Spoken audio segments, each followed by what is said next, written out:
Everyone talks about hell like it's been burning since the beginning of time, packed with souls, fire everywhere.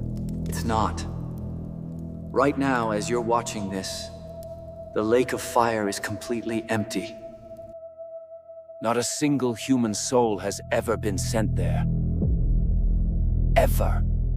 See, the problem is that your Bible translations took 3 completely different words and translated all 3 as the same word. That's like translating ocean, swimming pool, and tsunami all as water. And then someone tells you there's water outside and you have no idea whether to grab a towel or run for your life. So where are the dead right now? What happens when the lake of fire finally opens? And who was it built for? The truth is here. This is the lake of fire, the place the book of Revelation calls the final destination. Look at it. It stretches into the darkness, burning with a heat that has no source and no end. And it is completely, utterly empty. The image in your head, that medieval nightmare of demons with pitchforks and tortured souls writhing in fire, that was never in the Bible. It came from paintings, from poets, from horror movies, and it has been covering up something much more precise and much more unsettling. Every civilization built its own version. Dante wrote the circles. The Greeks built Hades. The Norse froze it over. Hollywood set it on fire, and none of them got it from the actual text. Because when you go back to the original Hebrew and Greek text, there is no single word for hell. There are 3. For centuries, English translators took 3 entirely different concepts and collapsed them into one word. And in doing so, they erased the architecture of the afterlife. The first word is Sheol, Hebrew for the realm of the dead, a holding cell, a waiting room for human spirits. The second is Tartarus, mentioned once in the entire Bible, a deep abyss, a maximum security prison for a specific group of fallen angels. And the third, the one Jesus himself used when he warned people, is Gehenna, the lake of fire, the final permanent eternal destination. 3 completely different places, 3 different purposes, 3 different timelines, and when you separate them, the entire architecture of the afterlife snaps into focus. Gehenna is currently vacant. According to Revelation chapter 20, the lake of fire is the final stop, and it only opens after Judgment Day. The timeline is explicit. First, the resurrection of all the dead, then the final judgment, and only after the entire human story has played out does anyone enter this place. But here's what makes this even more staggering. Revelation says that death itself and Hades, the waiting room, are thrown into the lake of fire. The temporary holding system is consumed by the permanent one. Death itself dies. So if nobody is in the lake of fire yet, where are the dead right now? They are in the waiting room, Sheol, and it is not one place, it is 2. Jesus describes this directly in the story of the rich man and Lazarus.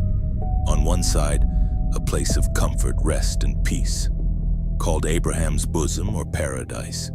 On the other side, a place of isolation and torment.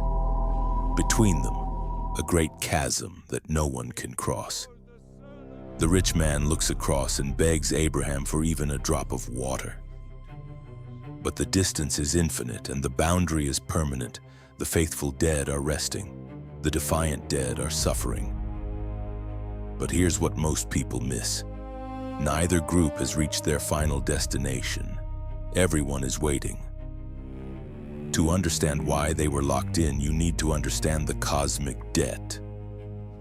Every time an ancient Israelite offered a sacrifice at the temple, they were not paying for their sin. They were deferring it. The blood of an animal could cover the debt temporarily, but it could never clear the account. The book of Hebrews says it explicitly: it is impossible for the blood of bulls and goats to take away sin.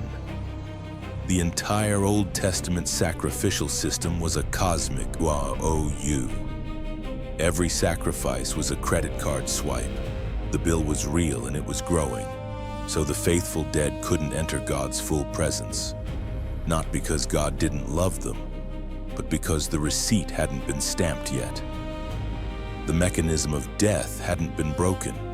They were saved on credit, waiting for someone to pay the bill. And then, 2,000 years ago, someone did. When Jesus died on the cross, his physical body was placed in a tomb, but his spirit did not sleep.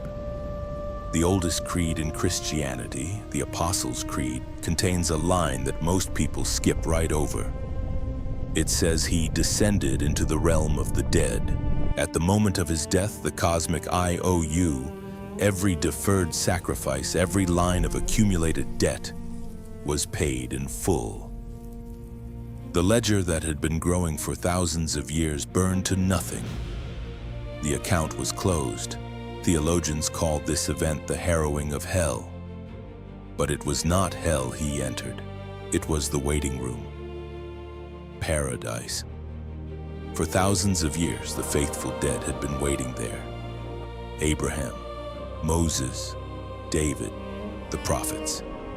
Imagine Abraham's face in that moment. 4,000 years of waiting. 4,000 years of trusting a promise he could not see. And then the light breaks through the ceiling and the one who made the promise is standing in front of him, holding the receipt. The debt is paid, the door is unlocked, and then the door opened. Paul describes this moment in a single staggering line. When he ascended on high, he took many captives. Jesus did not just die and rise again. Between Friday and Sunday, he went down to the holding cell, presented the receipt of a paid debt, and led the ancient faithful out of the realm of the dead and into the eternal presence of God. And from that moment on, the architecture changed permanently. Paradise in Sheol was emptied, closed, no longer needed. Paul writes that for any believer who dies after the cross, to be absent from the body is to be present with the Lord. No more waiting room, no more deferred debt, no more credit. The door is open. So the lake of fire is real. It exists. It's just not occupied yet. But here's what nobody told you. The eternal fire was not built for you. I said it clearly. It was prepared for the devil and his angels. It was never meant for humanity. It was designed as the final quarantine for a rebellion that happened before your history even began.